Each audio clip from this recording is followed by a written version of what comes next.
Je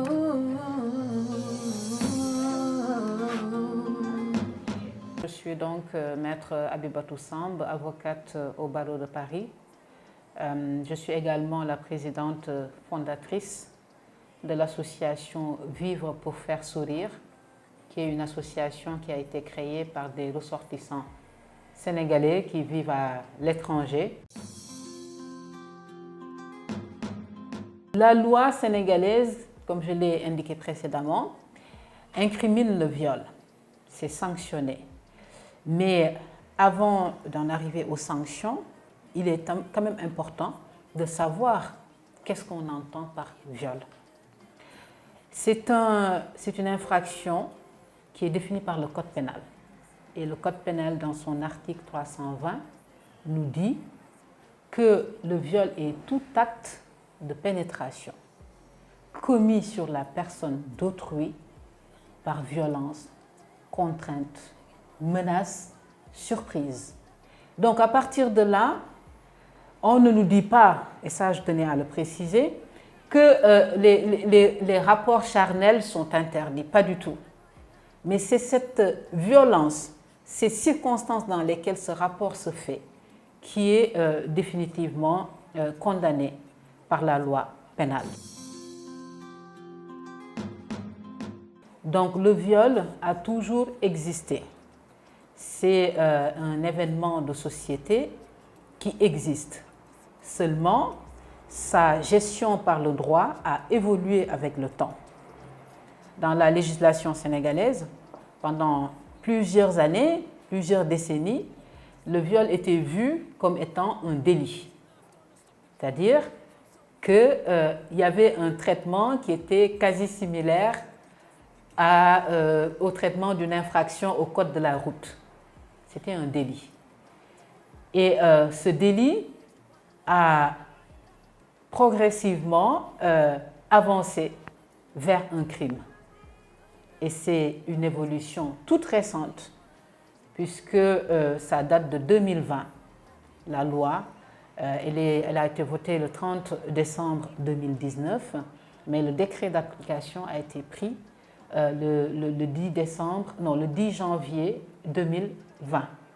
Donc, avant cette date, c'était un délit passible d'une sanction pouvant aller de 5 à 10 ans. Depuis la loi, l'auteur des faits, s'il est identifié, jugé, condamné, risque entre 10 et 20 ans de prison. Et la loi rajoute, toujours dans cette idée de renforcement de la répression de ce genre d'action, que cette réclusion criminelle, qui est donc de 10 à 20 ans, peut être prononcée à perpétuité dans le cas où le viol a été suivi de la mort de la personne abusée, ou également lorsque ça a été fait dans des circonstances où des actes barbares ont été faits à l'encontre de cette personne-là. Dans ce cas, la loi nous dit réclusion criminelle à perpétuité avec une période incompressible de 20 ans. C'est-à-dire que la condamnation, même si demain la personne bénéficie de réduction de peine et autres, ça ne peut pas être moins d'une 20 années d'emprisonnement. Alors, quand on est victime de faits de viol, je commencerai d'abord par dire à ces personnes qu'elles n'ont aucune once de culpabilité. Elles sont victimes et on doit leur reconnaître cette position. C'est une position difficile dans notre société parce qu'on sait à quel point l'analyse de la situation est inversée. C'est-à-dire que la victime, bien souvent, elle peine à s'exprimer parce que tout simplement, elle craint la réaction de l'entourage familial. Et concrètement, dans les démarches, nous sommes en matière d'agression physique, de violence. Donc, pour qu'il y ait une procédure, il faut à la base que l'existence de cette agression et de cette violence soit tout simplement établie.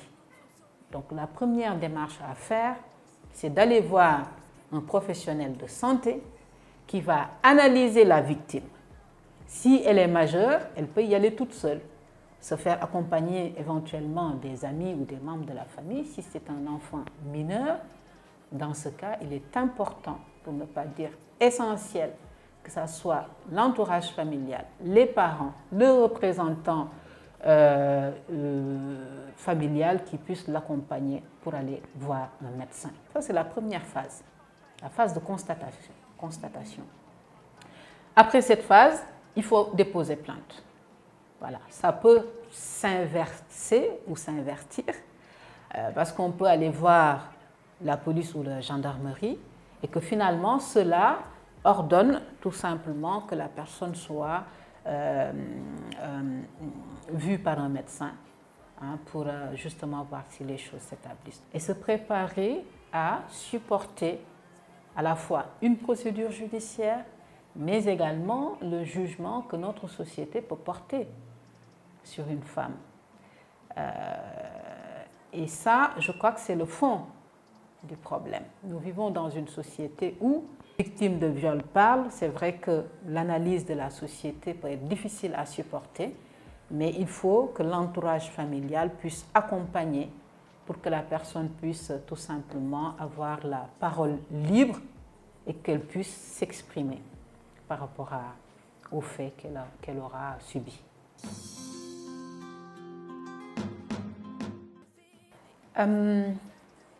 Aux victimes, je dirais tout simplement qu'il faut avoir le courage de supporter à la fois le regard de la société, les procédures judiciaires avec toute la lourdeur administrative qu'il peut y avoir derrière. Il faut qu'elles se préparent à ça. Et j'ai envie de leur dire, encore une fois, vous n'êtes pas les coupables. Quand ce genre de situation se présente, il est habituel dans notre société que les gens s'interrogent. Qu'est-ce qu'elle faisait à cet endroit-là? Qu'est-ce qu'elle portait? Est-ce que son attitude, son comportement n'a pas entraîné la situation? Or, les choses ne devraient pas être analysées dans ce sens. Ces questions, on devrait les poser plutôt dans le sens de l'auteur des faits qui a été désigné. Il faut aussi, si les moyens font défaut, ne suivent pas, que la personne puisse tout simplement se rapprocher de certaines organisations. À la société, parce que ce ne serait pas équitable, et j'aime bien le mot équité, de s'en arrêter à la position de la victime quand on parle de conseil. Il est important, utile, de conseiller notre société, et à plusieurs niveaux. D'abord, au stade de l'éducation, je pense que nous devons revoir notre manière d'éduquer. Notre manière d'éduquer, surtout les garçons, mais également les filles. Éduquer une fille dans le sens de se taire, de ne pas parler de certaines choses, c'est quelque part ne pas la préparer à affronter la société. Il faut que les parents puissent communiquer avec leurs filles, qu'elles soient ouvertes d'esprit, au point qu'elles puissent aller parler à leur mère dans certaines circonstances sans avoir de crainte. Aux garçons, revoyons la manière de les éduquer. Il faut qu'ils sachent que la personnalité, la personne de la femme mérite un respect absolu et que cette personne humaine, excusez-moi d'insister là-dessus, cette personne humaine a des droits, a des devoirs, a une dignité qu'il faut respecter. Et qu'en toutes circonstances, non, c'est non. Je m'appelle Ndella Faye, donc je suis conseillère thérapeute ici à House of Hope Sénégal. Alors, une prise en charge mentale, ou bien nous comme on l'appelle la prise en charge psychosociale, c'est une manière d'aider la personne qui a eu à vivre des situations assez difficiles, que ce soit dans le passé ou actuellement, à aller beaucoup mieux. Donc c'est juste une sorte d'apport, une aide, un soutien psychologique qu'on donne à une personne qui en a vraiment besoin. Alors, le viol ou les violences physiques, comme on peut le dire, les conséquences sur la santé mentale d'une personne sont multiples et variées. Mais parmi elles, on peut citer le trouble de stress post-traumatique que nous traitons ici. Parce que la plupart des personnes qui ont vécu des viols ou des violences s'en sortent traumatisées. Parce que n'oublions pas que le viol fait partie des événements traumatiques les plus récurrents parmi les personnes que nous recevons ici. Donc la conséquence déjà, c'est par rapport à la santé mentale. C'est le trouble de stress post-traumatique, mais également il peut y avoir d'autres troubles, peut-être que nous ne traitons pas, mais le trouble de stress post-traumatique peut être une porte d'entrée pour les autres troubles, comme les troubles psychotiques ou bien la dépression ou bien les autres troubles qui existent dans la psychologie d'une manière générale. Mais en gros ici, les personnes que nous recevons qui sont victimes de viol ou de violence ont souvent le trouble de stress post-traumatique. Bon, peut-être je vais parler de la thérapie, parce que la psychologie c'est assez vaste. Mais la thérapie que nous faisons, la thérapie par exposition narrative, comment elle peut aider une victime de viol ou de violence, c'est l'aider à vivre avec ça sans pour autant que le viol ou la violence n'ait plus un impact ou des effets négatifs sur sa santé mentale.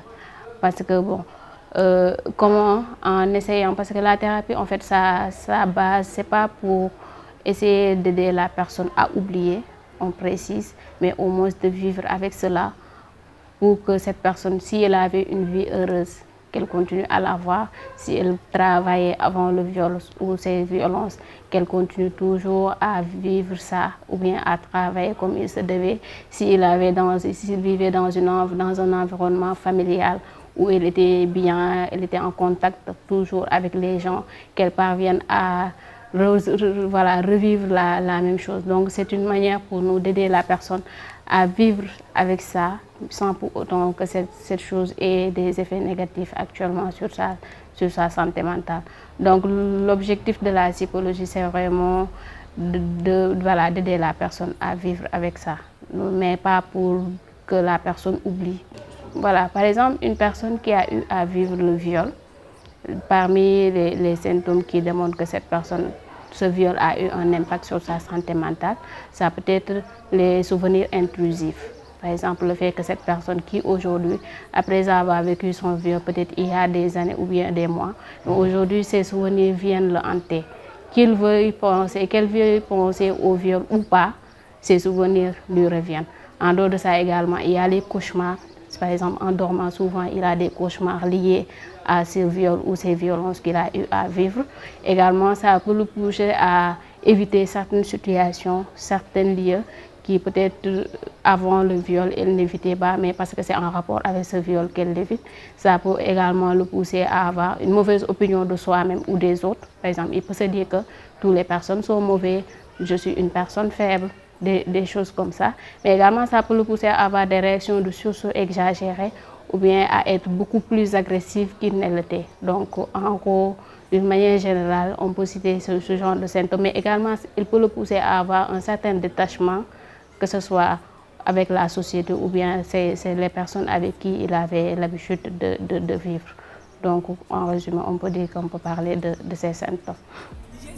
I say stop, my brother. I was really thinking you were my guardian angel. Women don't deserve the violence, don't need no anger. Enough is enough, trying to stop the problem no longer. I'm sorry, I'm angry, I'm lifting my voice. Look to my geese, can look at again.